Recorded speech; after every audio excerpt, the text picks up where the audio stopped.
Sige po, let's go ahead. Let's move forward for our last topic. Ito po yung live sound application. Live and church sound application. Ni-reserve ko po yung mga ibang common issues dito po sa ating churches dahil gusto kong ma-curious po kayo how paano ba natin ito troubleshoot yung mga problema. Overview po ito. Kung maintindihan nyo po itong topic na ito, masasagot na rin po dito yung mga common mistakes po natin sa church. Pero mamaya, gusto ko pong i-reserve po ninyo yung mga questions ninyo about the common practices, common mistakes sa ating mga kanya-kanyang churches at sasagutin po natin sa abot ng ating mga kaya. I believe some of us will help din. May mga makakatulong din po sa atin dito sa room po natin. Okay, live sound applications. Sige po. Pag-aralan po natin ang live sound application. Yan. Let us understand the purpose of sound system. Sige nga po, if you can answer me, pwede po kayong mag-unmute. Ano ba ang purpose ng sound system? Or bakit ba kayo may sound system sa church? Sige nga po, anyone who can share their thoughts or their insights about this matter. Bakit ba kasi may sound system? To amplify, para malakasin. Okay? Nung panahon ni Jesus, thousands pa nga ang kanyang audience. Wala namang sound system noon. Mati pong ganong arguments. To amplify.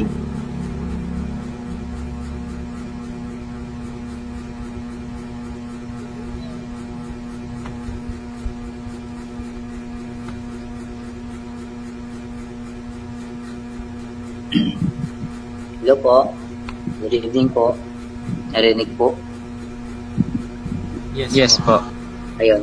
So, sa patungkol lang po sa sound system, yun nga po ay nakas na dahil ngayon ay medyo nag-upgrade ng ating technology. So, kailangan na po ng pangpalakas tinig.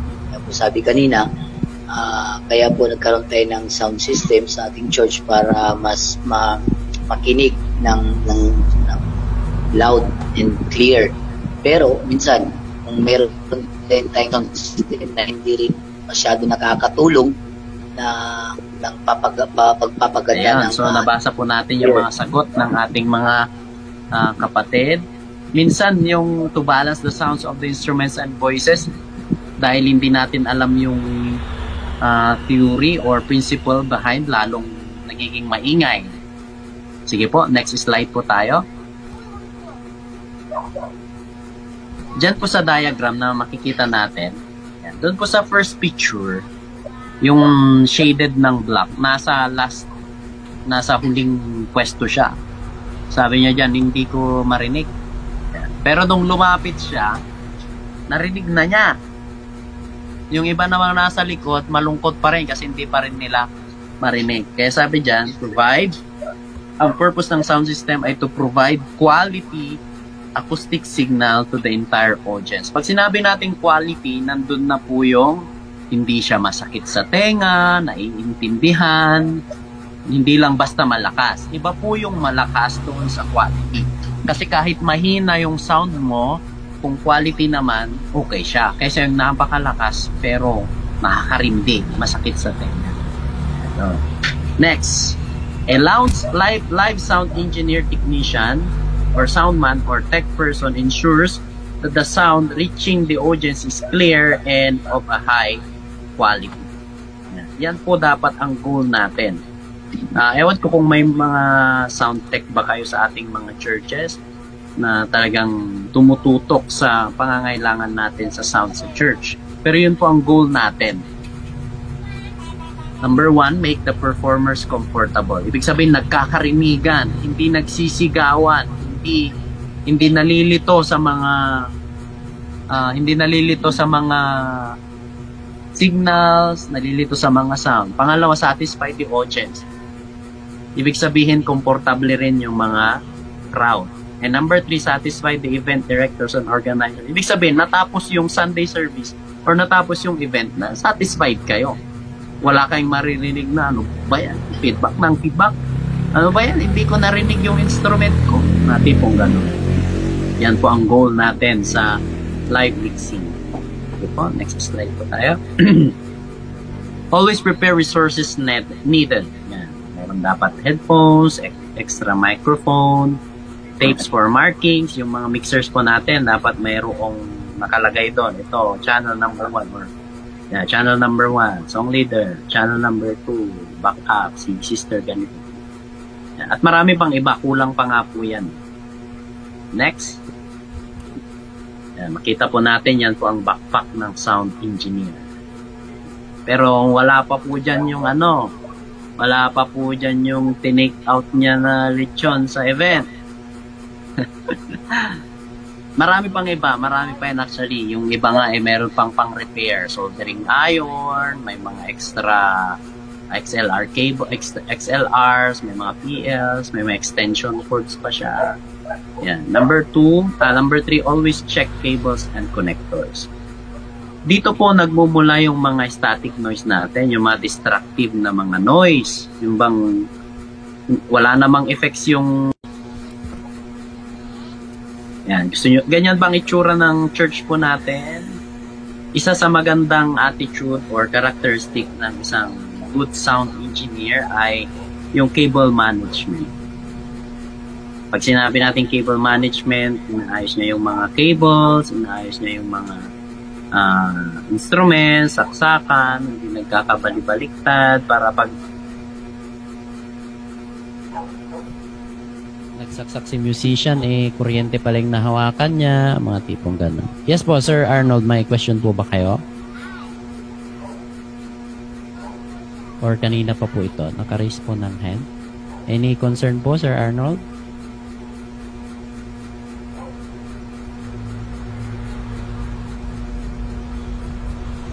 Or wala lang, napindot?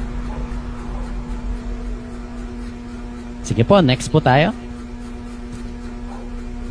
Gain structure. Yan, next po ng slide. Ano ba ang ibig sabihin ng gain compared po doon sa volume? Next slide po tayo, sir. Yan.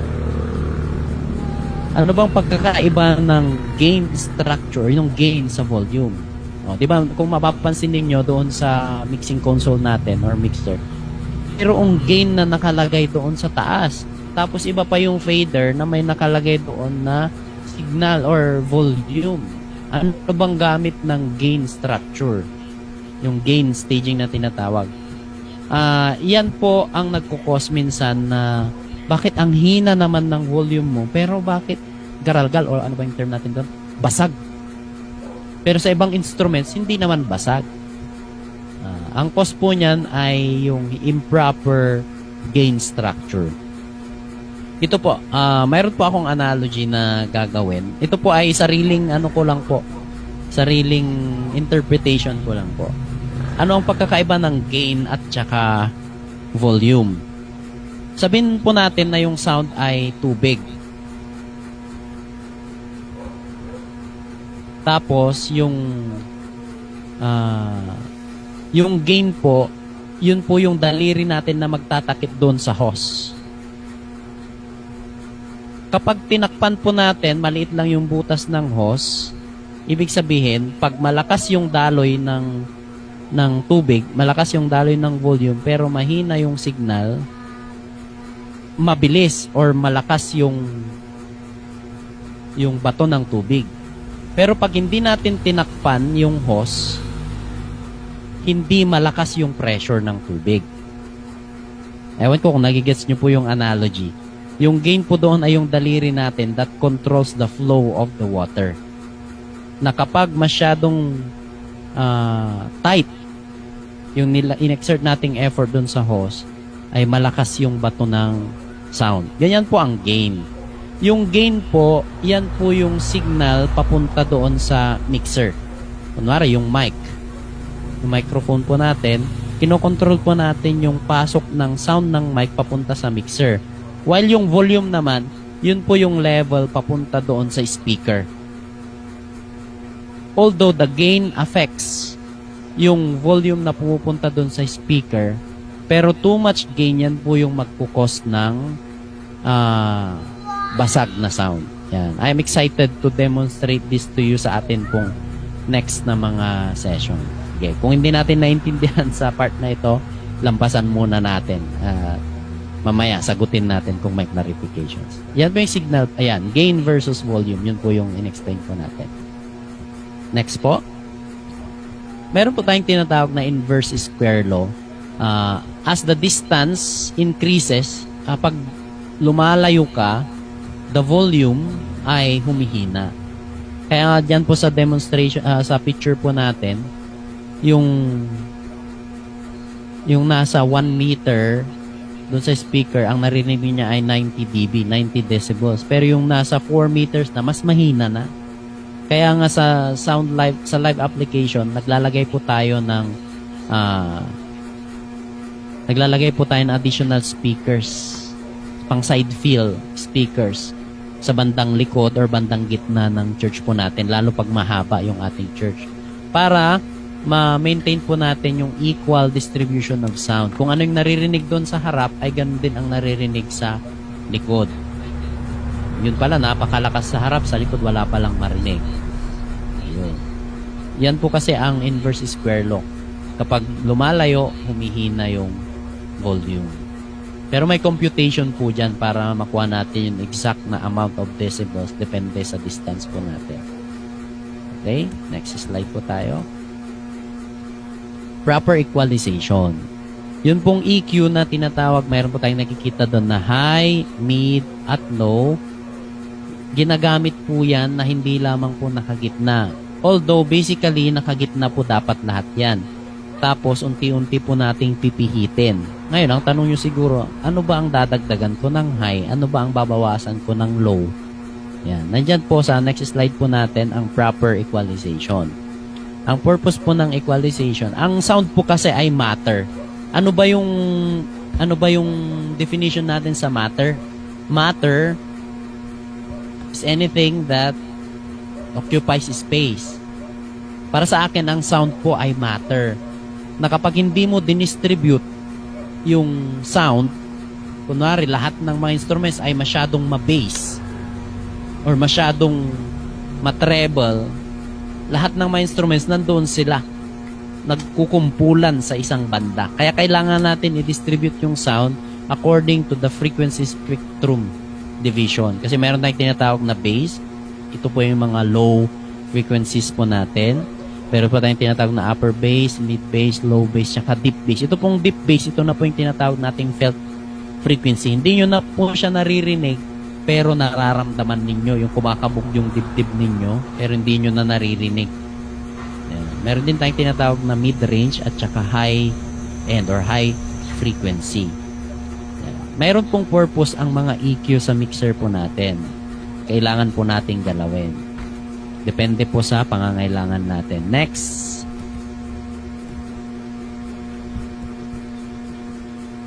Kaya po nito, ang EQ tips natin, use high-pass filter. Pag sinabi nating high-pass filter, from the word high-pass, yung mga high frequencies po natin ay inaalaw natin or binuboost natin, dinadagdagan natin. Then adjust slowly. Kunwari, yung microphone, tunog ngongo. Ganun po kasi pag walang high. At walang yung speaker po natin, adjust slowly. Kasi pag binigla mas filter sa bass guitar at saka drum mics. Kasi nasa low frequency yung mga instruments na yan. Output EQ before input EQ. Ang output EQ po, usually yun po yung equalizer doon sa tabi ng main volume ng mixer. Yung input EQ naman, yun yung individual equalizer sa bawat channel ng mixer. Yung iba siguro ay nagtataka ano ba yung mga pinagsasabi ko dito. Yeah. Kaya kailangan meron tayong next session.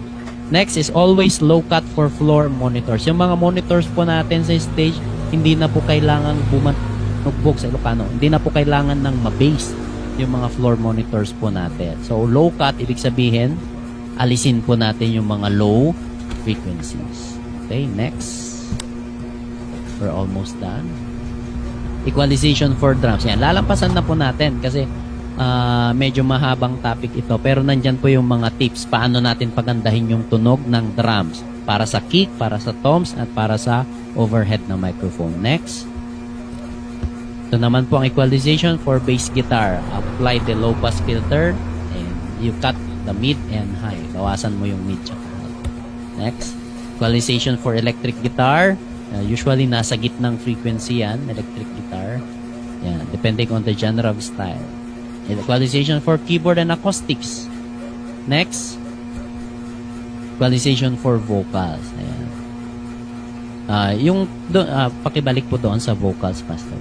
Always apply high pass filter kasi more on high frequencies ang vocalist. Yung sinasabi pong 5 to 6K na kilohertz for S sounds, yung sibilance na tinatawag. Pag nagsabi ka ng word na mayroong mga S, masakit sa tenga. Kaya sinasabi po dyan, cut. Tanggalin po yung 5 to 6,000 kilohertz para maalis po yung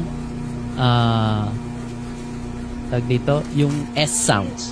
Tapos, bawasan po yung 1 kilohertz for nasal sound. Yan, para hindi ganito yung tunog natin. Reduce natin yung 1 kilohertz. Okay, next po.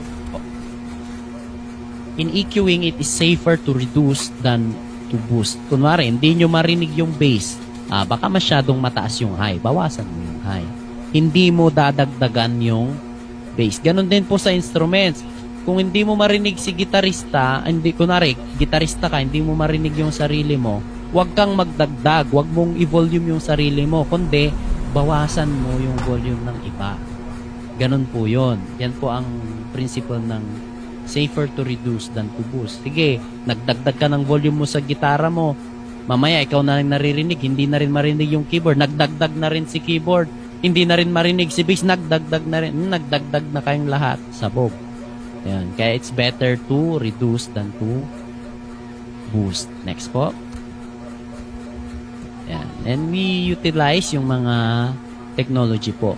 Yan lang po ay ilan lang po sa mga ginagamit natin. Meron din po tayong specific topic, music and technology. Para sa mga nais pong gumawa ng kanilang, mag-produce ng kanilang mga music, ay may marami pa pong mga applications na pwede nating gamitin. Ibang topic din po yan. Sige po. Apply panning. Yan po yung tinatawag nating balance sa ibang mixer. Sa ibang mixer naman, nakalagay po doon ang left at saka right. Ano bang purpose nito? Marami akong church na napuntahan na nilalagay nila sa gitna. Ibig sabihin po ng panning, yung isang channel, kunwari yung channel 1, nakapan left, yung sound ay mapupunta lang doon sa speaker to the left. Kung nakapan right ka naman, yung instrument na yon mapupunta sa speaker to the right. Ibig sabihin, hindi kayo nagkukumpulan lahat sa gitna. Kaya kahit na ang lakas-lakas ng volume mo, bakit hindi mo naririnig? Kasi nag-aagawan kayo ng pwesto. Mahirap yun. Huwag kayong mag-agawan. Isa-isa lang. Si Tom 1, yun, medyo pan left siya. Ang nasa gitna lang ay si bass, si kick or yung bass drum, yung lead vocal. Ayun. Ganyan po yan para ma-distribute yung sound equally. Ang nangyayari, naka-middle lahat, nandun lahat sa gitna yung sound. Ibig sabihin, hirap na hirap din si speaker. Hirap na hirap din na i-adapt yung environment kasi nandun lahat sa gitna. Pero pag kinalat natin siya, mas maganda yung output. Hindi pa hirap yung sound.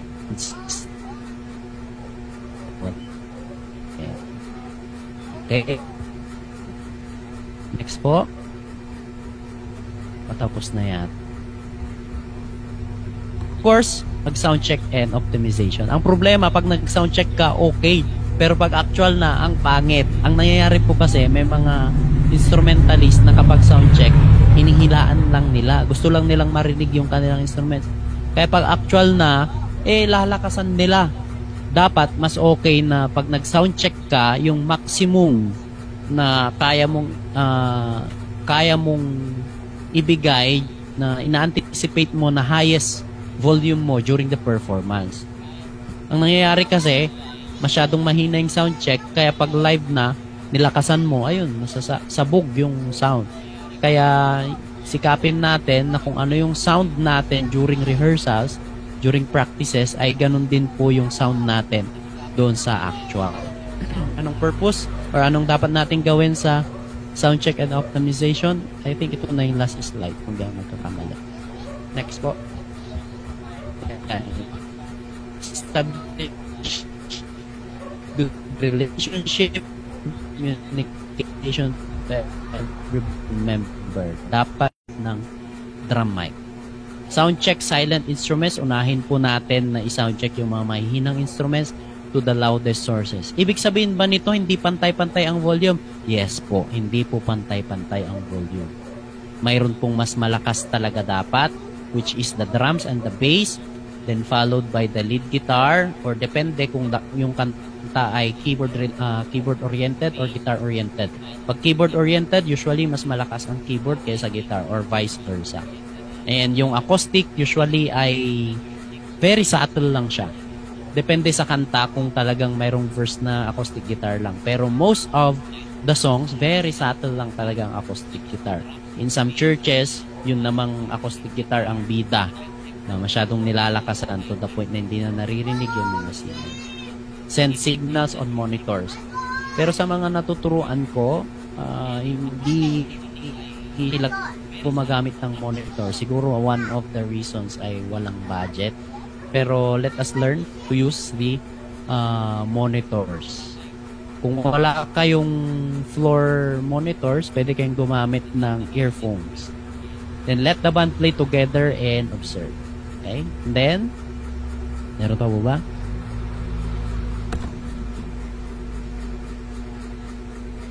Wala na. Ayun. So that ends our topic sa live sound and church applications. Overview lang po yan. Bawat slide po dyan ay pwede po natin i-topic ng 6 months or 1 year.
Yan.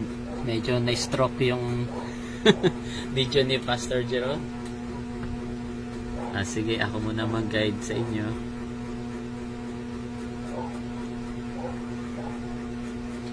Nasa exercise number 2 na tayo.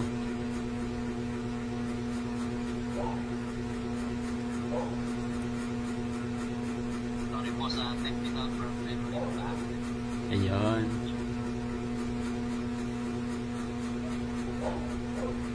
Exercise number 2 tayo.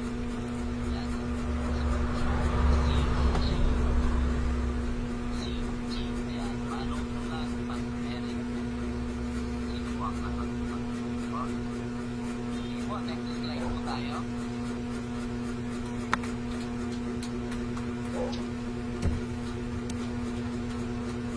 Yan.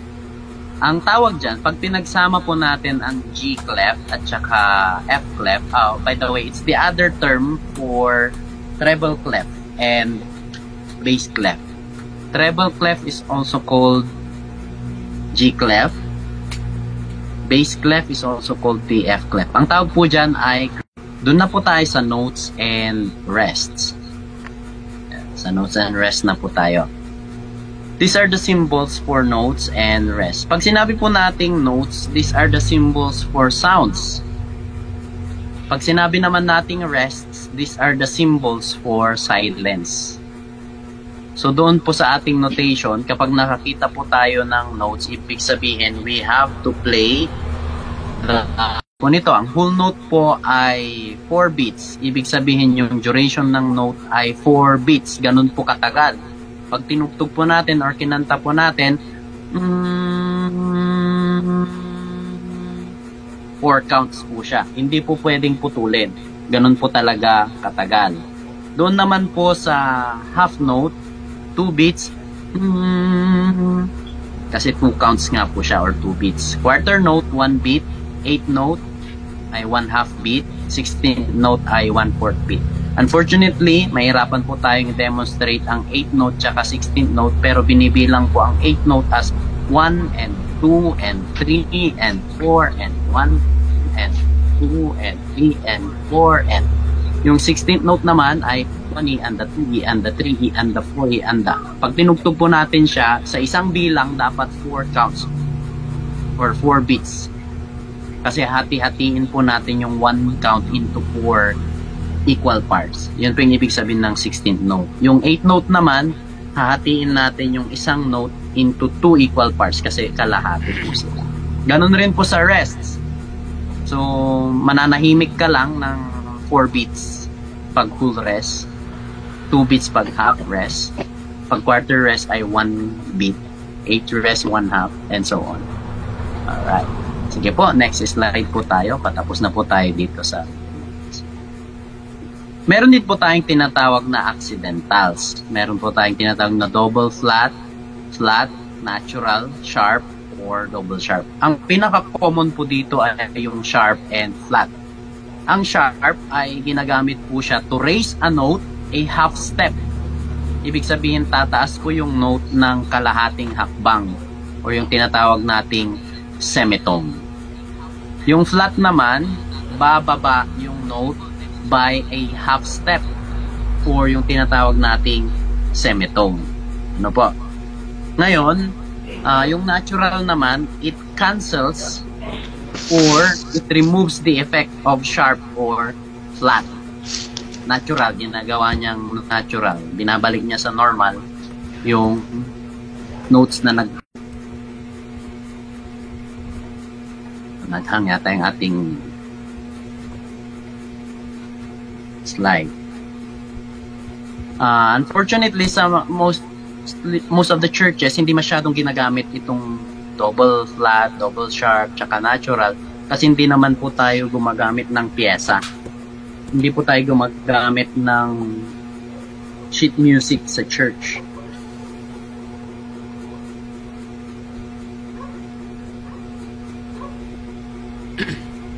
Narinig niyo po ako ng maayos? Yun, mas maganda. Ayun, bumalik po ako sa laptop. Pasensya na po, may ano po kasi, may tama yung laptop natin. Ayan. Dito po tayo sa time signature. Ang time signature po ay ginagamit natin to denote kung ilang notes at ano yung counting natin per measure. Explain po natin itong time signature. Hindi po yan fraction. Ang mga common na time signatures natin, meron tayong 3-4, 4-4, 6-8, at marami pang iba. We can modify actually, depende sa nais mong composition. Yung top number tells you how many beats there are in each bar. At yung bottom number naman ay sinasabi kung anong klase ng note. 4 refers to quarter notes. Ibig sabihin niyan, 3 quarter notes ang pwede mong ilagay sa isang measure. O, di ba medyo nakakalito. Kaya kailangan natin ng second session para maintindihan natin at para malaman natin paano i-apply itong time signature. Yan. Ibig sabihin, 3 quarter notes ang pwede mong ilagay sa isang measure. Bakit hindi pwedeng 4? Sobra na siya. Gagamitan mo na siya ng 4-4 para kumasya ang 4. Pero ibig sabihin na quarter notes lang ang pwede nating ilagay. Yung 3 quarter notes pwede nating hati-hatiin para maging 6 na 8 notes. Or pwede rin nating gawin na 12 na 6. Kung mayroon pa. Meron pa ba? Ayan. Meron naman tayong tinatawag na dynamics. Wala po dyan sa slide, pero ang dynamics is the loudness or softness of a sound. Kung gaano kalakas at gaano kahina ang isang sound. Ayan. Makikita nyo po dyan sa diagram from softest to loudest. P stands for piano. F stands for forte. Piano means soft. Fortissimo, ibig sabihin very loud. Meron pang mas mataas dyan. Fortissimo or very, very loud. Same with the piano, pianissimo, and pianissimo. MP means mezzo piano from the word mezzo or medyo. Medyo mahina. Mezzo forte, medium loud. Medyo malakas. Ayan. Ginagamit po natin ang dynamics para hindi po laging malakas ang kanta, hindi po laging mahina. Just imagine, intro pa lang ng steel, tapos naka full blast na lahat ng mga instruments natin. Hindi po maganda yon.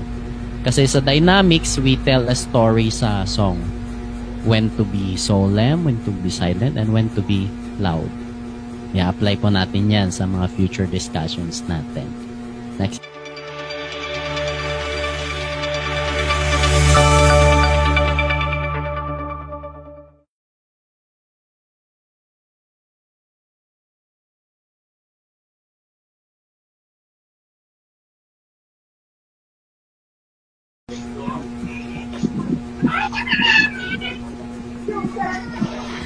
Last 20 seconds.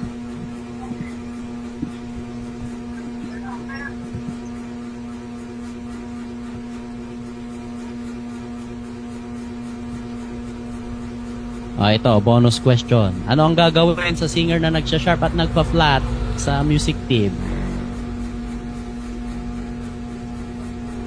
Sabi ng mga kasama ko, patayin ang microphone nila. I-mute yung mic nila. Joke lang po yan. Okay, paupuin.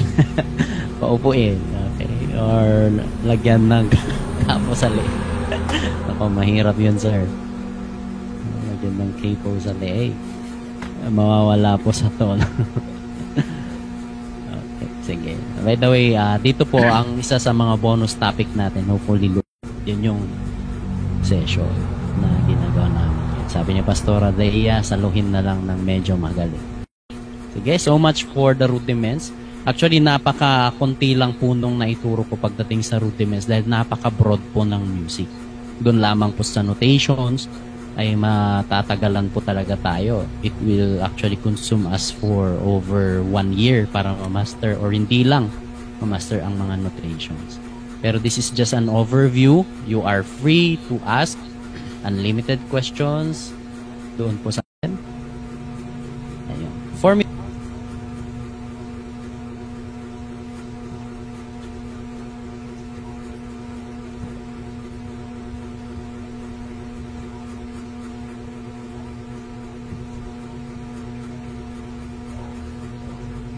Ayun, sorry, naka-mute pala. Ayun, so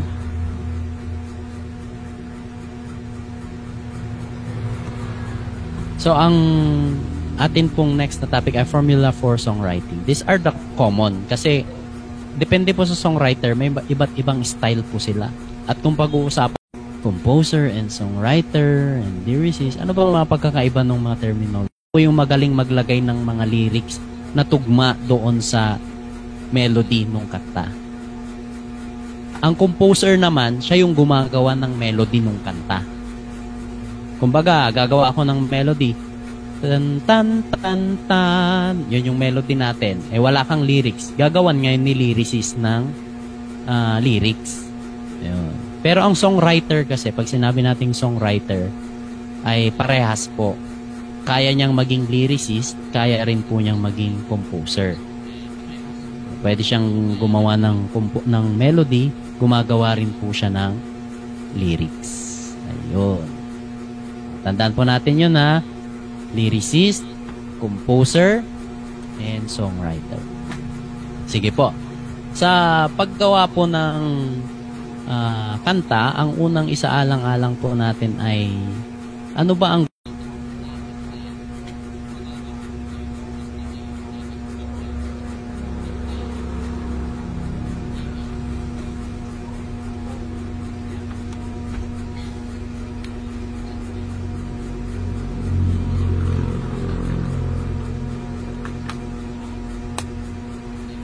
ng kapatid mo, pwede mong ilagay dyan na bitterness, pangungulila. Okay sir, naintindihan kita, bakit ka nangungulila ngayon? Yeah, pwede mong gawin yan. Pwede mong lagay sa lyrics mo, bakit mo ko iniwan? Nag-peace, burning the spirit of burnout. Ay, grabe, ang gandang title nito. Burning the spirit of burnout, about salvation, goodness of God, pagbabalik loob, yung mga ganyang title minsan ay maraming, ewan ko kung title ba ito, tema, or kinumentan lang ni sir yung mga ibang title. Pero pwede po, you can actually make a title, or dun sa title pa lang natin ay mayroon ng controversy. Mamaya, i-share ko po yung mga kanta namin. Kakaiba yung mga title ng mga kanta namin sa Connectolab. Shout out kay Sir Junji kung sakali mang madaan siya dito sa feed natin. Okay, yun pala yun. At marami pang iba. So, ibig sabihin, with just less than a minute, ay marami tayong pwedeng pag-usapan. Ano po? So, kung gagawa ka ng kanta, mag-stick ka doon sa gusto mong pag-usapan. Kasi may mga kanta na kunwari ang gusto mong pag-usapan rhythmically into the musical lines and the meter of the song. Dapat mag-match po yung pagbigkas mo ng lyrics doon po sa rhythm. Example po. For example, ang i-match po natin yung lyrics at saka melody. Ang lyrics po natin ay sandali. Sandali, wait lang, ganun. Sandali. Pag kinanta mo siya, dapat sandali. Ganun din, hindi mo pwedeng baliin na sandali. Kasi mag-iiba yung meaning niya. Yun ibig sabihin ng rhythm. Natutunan po namin ito sa aming mentor. Na kung paano mo the way banggitin yung isang kanta, yung isang word, as much as possible, ganun din mo siya banggitin doon sa kanta. So, mabusising work po ito between the composer and the lyricist. Kasi minsan, napakaganda ng melody na ginawa ni composer at hindi kailangang baliin, hindi kailangang palitan. Kaya si lyricist, kailangan niyang mag-isip ng ibang word para mag-fit doon sa rhythm or sa melody na ginawa ni composer. Pero kung ikaw ang composer tsaka lyricist, mas madaling trabaho. Kasi kailangan mo lang mag-adjust either sa lyrics or sa melody. Kasi ikaw mismo yun. Ayun. So, hindi po natin ang common na narinig ko yung Panginoon. Yan. Pag sinabi nating Panginoon, pag kinanta natin, sometimes kinakanta natin na Panginoon or Panginoon or depende, nag-iiba yung rhythm. May mga ano naman po doon, may mga objection to the rule or ano bang tawag doon, exception to the rules.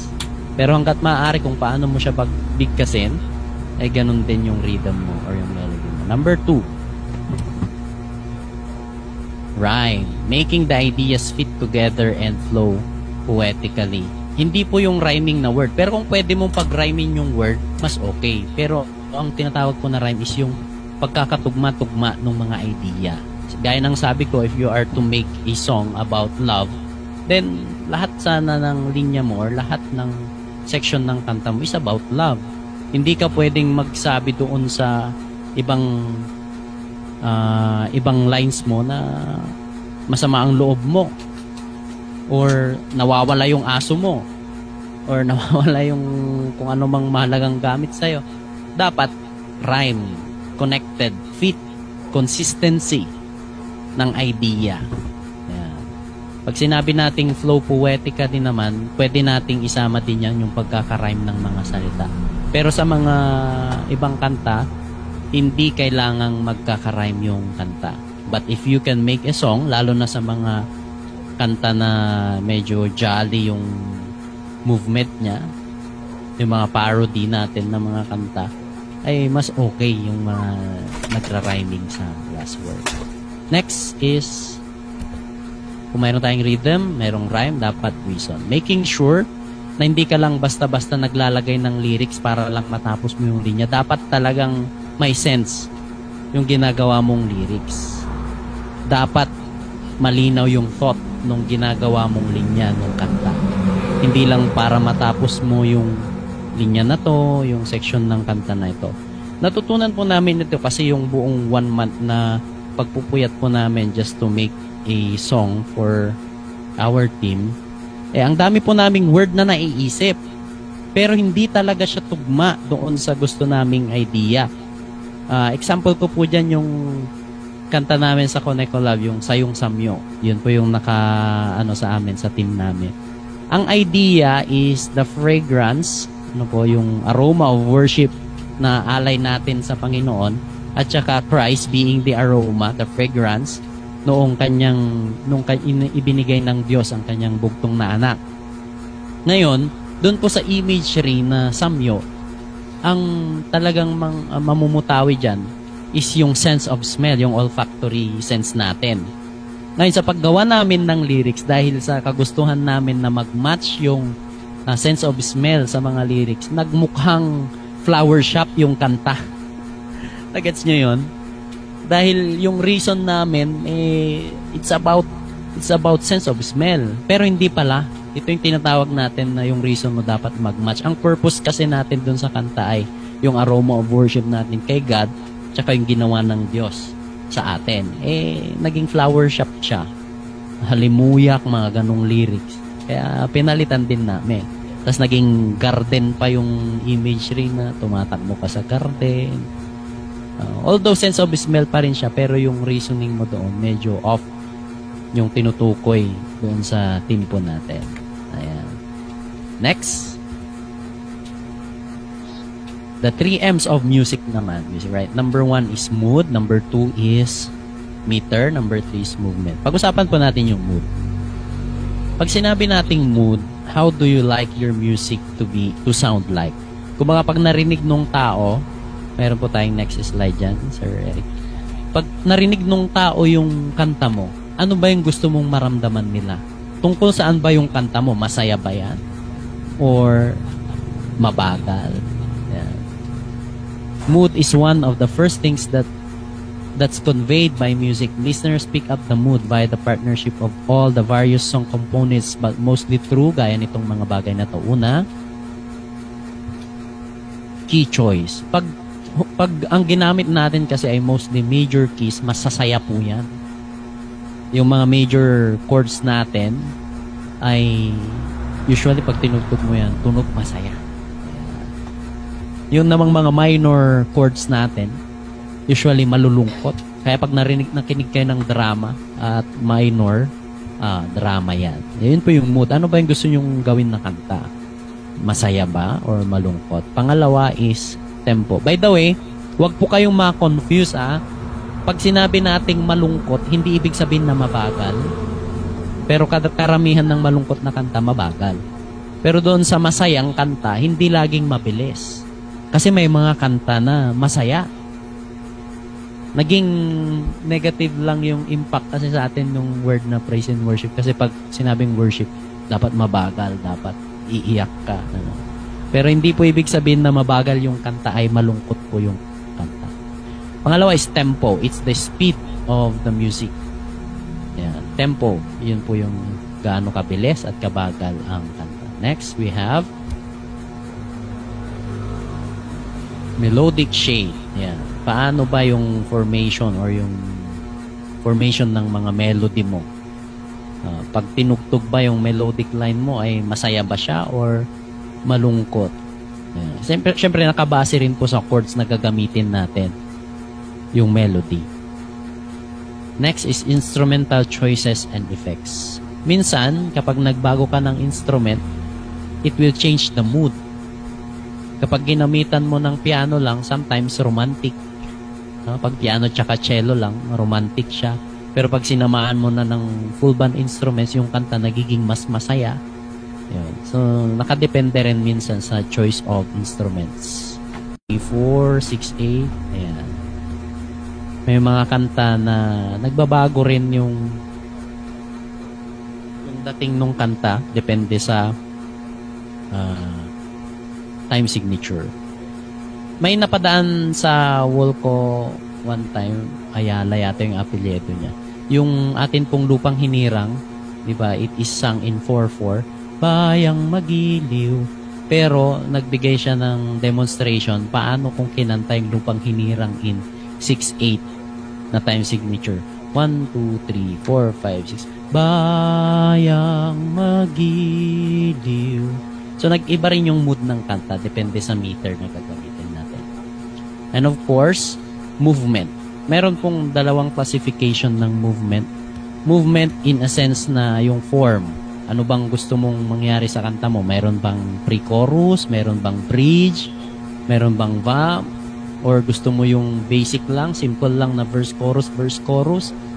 And another one is the tempo na movement. Minsan kasi, pag mabilis, talaga, masaya siya. Pag mabagal naman, malungkot. Yan yung movement na tinatawag. Meron mga sections ang kanta. Depende sa nais mong ipabatid. Meron tayong tinatawag na intro. Basically, ay sa mga instruments yan. Verse, pre-chorus, chorus. Then meron tayong bridge or vamp. Then meron tayong tags. Ito yung mga repetitive na mga parts, lalong-lalo na sa ending ng kanta. Then meron tayong outro. May mga kanta kasi na hindi na kailangan ng bridge. Kumbaga maganda na yung thought ng kanta, maganda na yung flow ng kanta, hindi mo na kailangan ng bridge kasi nung nilagyan mo ng bridge lalong gumulo. Yun po yung ibig sabihin yan. Consider po natin. Kasi hindi lahat ng kanta kailangan ng bridge. Hindi rin lahat ng kanta kailangan ng pre-chorus. You have to work it out kung what is best na fit doon sa ninanais mong kanta. I have here an example sa paggawa naman ng idea to lyrics dahil ginagawa yung sa literature kasi meron tayong tinatawag na retorika. Ano? Yung pinapaganda natin yung mga salita to create the same idea pero mas appealing to the reader. Gaya po niyan. Ang idea ko ay gusto kong magsulat ng I have a big problem or we have a big problem. Sa lyrics, sasabihin natin, we face a battle which we do not see. Yung battle talks about a big problem. Pangalawa is the problem is so big, hindi siya normal na problema. So, pwede nating gamitin sa lyrics, we are outnumbered and our weapons may not be enough. Dahil malaki yung problema na yan, wala tayong magagawa, parang wala tayong laban. So, anong gagawin natin sa lyrics during the pandemic season? Okay po. Yan po ang end ng ating lesson at